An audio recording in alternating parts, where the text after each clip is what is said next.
नमस्कार दोस्तों, स्वागत है आपका हमारे यूट्यूब चैनल वाकलोन स्टडीज़ पे।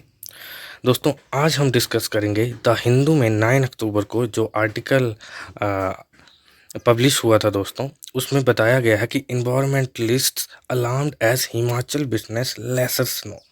तो दोस्तों, पर्यावरण विशेषज्ञों के द्वारा सचेत किया गया है कि हिमाचल प्रदेश में पिछले कुछ सालों से जो बर्फबारी और वर्षा का ट्रेंड है दोस्तों, वो गिरता चला जा रहा है। तो दोस्तों, डिस्कशन करेंगे हम इस आर्टिकल के बारे में।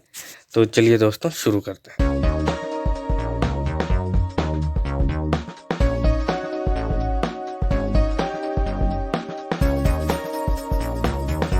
दोस्तों, average precipitation tendency has been decreasing specially the monsoon range. तो दोस्तों, पर्यावरण विशेषज्ञों के द्वारा, जो पर्यावरण विशेषज्ञ हैं हमारे इंडियन मेट्रोलॉजिकल डिपार्टमेंट के, यानी कि हमारे जो भारतीय मौसम विभाग के जो विशेषज्ञ हैं, उनके द्वारा सचेत किया गया है दोस्तों कि हिमाचल में पिछले कुछ सालों से जो बारिश और बर्फबारी का ट्रेंड है दोस्तों, उसमें लगातार डिक्रीज होता जा रहा है दोस्तों। तो दोस्तों देखिए, इसमें स्टडी को हम डिस्कस करते हैं। The hill states of Himachal Pradesh has been gradually witnessing lesser snow in the past decade. Area under the snow is also decreasing, the trend triggered by climate change. और दोस्तों, जैसा कि ग्रेजुअली डिक्रीज़ हो रहा है पिछले कुछ सालों से स्नोफॉल और बर्फबारी में, इसका जो मुख्य कारण है दोस्तों, ये बताया गया है क्लाइमेट चेंज, यानी कि पर्यावरण में जो बदलाव आ रहे हैं दोस्तों, उसी का इसके मेजर कारण बताया गया है दोस्तों।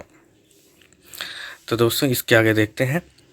The recent study conducted jointly by the, और दोस्तों इसे स्टडी को जो कंडक्ट किया गया है दोस्तों, इसे the state centre on climate change and space application centre Ahmedabad के द्वारा कंडक्ट किया गया है। और इससे advance wide field sensor satellite से जो डाटा कलेक्ट किया गया है उसके द्वारा इस स्टडी को कंडक्ट किया गया है। और दोस्तों, स्टडी क्या बताती है दोस्तों, सतलुज, रावी, चिनाब और ब्यास, इन सभी का जो रिवर बेसिन्स का एरिया है दोस्तों, उसमें 18.5% डिक्रीज हुआ है दोस्तों, एक ही साल के अंतराल में दोस्तों। यानी कि 2019 से 2020 का जो फाइनेंशियल ईयर था, उसके मुकाबले 2020 से 2021 का जो ईयर है दोस्तों, उस एक साल के इंटरवल में 18.5% का डिक्रीज हुआ है, जो कि बहुत ज़्यादा है दोस्तों। इतने समय के इंटरवल में, यानी कि इतने कम समय में इतना ज़्यादा डिक्रीज जो है दोस्तों, ये बहुत ज़्यादा है।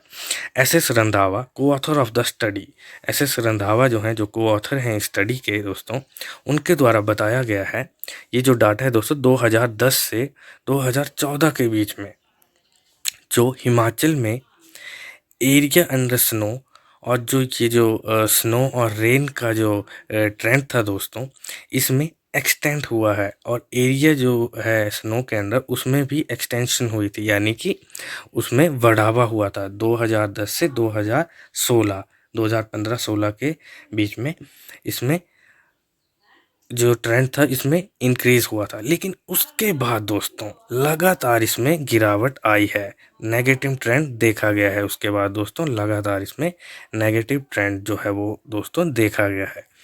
और दोस्तों, ये भी बताया गया है स्टडी में कि ये जो स्नोफॉल का जो टाइमिंग होती थी दोस्तों, जैसे कि मान लीजिए पहले जनवरी या दिसंबर लास्ट में स्नोफॉल होता था, उसमें भी ग्रेजुअली शिफ्ट हुआ है, यानी कि उसमें भी ये जो टाइमिंग है, इसमें भी शिफ्ट आया है दोस्तों।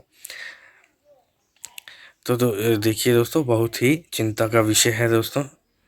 और दोस्तों, इसके आगे देखते हैं। The study points out that there has been overall decrease in area under snow in 2020-21 winter in key river basins. तो दोस्तों देखिए, स्टडी में बताया गया है कि हर एक रिवर का जो बेसिन है दोस्तों, उसमें डिक्रीज हुआ है। तो देखिए, इसमें हर एक पर्टिकुलर रिवर का बताया गया है कि कितना कितना डिक्रीज हुआ है। तो दोस्तों, चिनाब रिवर में ये डिक्रीज हुआ है 9%, 19% डिक्रीज हुआ है ब्यास रिवर में। रिवर सतलुज और रावी में हुआ है 23%। एक ही साल का डाटा है दोस्तों, ये एक ही साल के इंटरवल में दोस्तों इतना डिक्रीज़ हुआ है। और ओवरऑल मैंने आपको बताया था पहले 18.5। तो दोस्तों देखिए, एक ही साल में अगर इतना ज़्यादा डिक्रीज़ होगा जो एरिया अंडर स्नो है, तो देखिए कितना बड़ा चिंता का विषय है हमारे लिए। और दोस्तों देखिए, जैसा कि हम जानते हैं कि अगर स्नोफॉल अच्छा होगा तो जितने भी हम जानते हैं कि हमारी जितनी भी रिवर हैं, ये 5 जो मुख्य रिवर हैं हमारी, चिनाब, रावी, सतलुज और ब्यास, इनका जो मेन जो इनके सोर्स हैं ये हिमालय से आते हैं। तो अगर अच्छा स्नोफॉल होगा दोस्तों, तभी इन रिवर्स में पानी का फ्लो जो है पूरा साल अच्छी तरह से चला रहेगा। लेकिन स्नो में डिक्रीज़ होगा तो इसका इफ़ेक्ट जो है दोस्तों वो हमारे प्रदेश पे ही नहीं, हमारे जो साथी राज्य हैं उन पर भी इसका प्रभाव पड़ सकता है, क्योंकि जैसा कि इन स्नोफॉल कम होगा तो इन रिवर्स का जो बेसिन का एरिया है वो भी डिक्रीज़ हो रहा है, और जितनी भी पानी से रिलेटेड जो इरिगेशन से या किसानी से रिलेटेड जितनी भी एक्टिविटीज़ हैं उन पर भी असर पड़ सकता है इसका दोस्तों। तो दोस्तों इसके आगे दोस्तों देखिए, पर्यावरण विशेषज्ञों के द्वारा कंसर्न है दोस्तों, यानी कि चिंता व्यक्त की गई है इसके बारे में।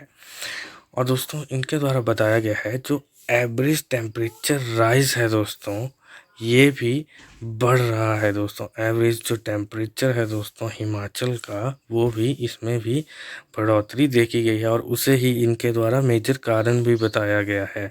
ये जो बारिश और बर्फबारी के ट्रेंड में जो कमी आई है उसका जो मेजर कारण है दोस्तों, इनके द्वारा इसी को बताया गया है, ये जो टेम्परेचर राइज हो रहा है दोस्तों। इनके द्वारा बताया गया है दोस्तों, जिसके कारण जो, क्योंकि टेम्परेचर जब राइज होगा तो स्नोफॉल नहीं होगा, क्योंकि स्नोफॉल में कमी आएगी।